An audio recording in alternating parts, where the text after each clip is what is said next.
Hi అండి. బియ్యం పిండితో ఇలా ట్రై చేద్దామండి. ముందుగా బియ్యం పిండి తీసుకొని ఓమ, సాల్ట్, జీలకర్ర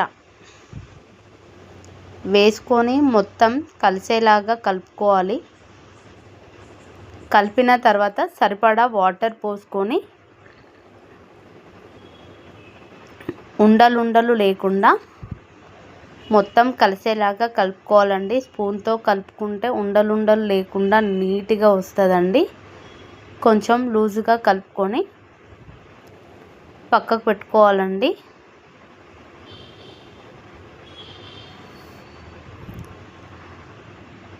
ఒక ప్యాన్ పెట్టి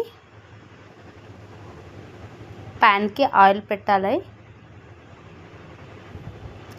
పెట్టి దోశలాగా వేసుకుంటే రెడీ అండి.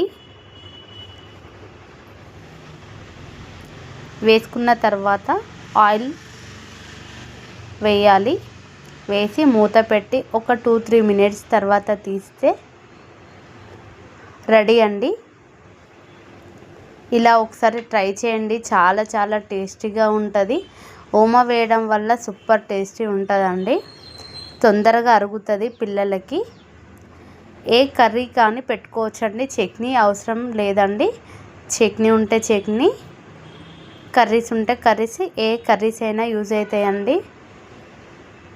ప్లీజ్ అండి లైక్ చేయండి, షేర్ చేయండి, సబ్స్క్రైబ్ చేయండి ఫ్రెండ్స్.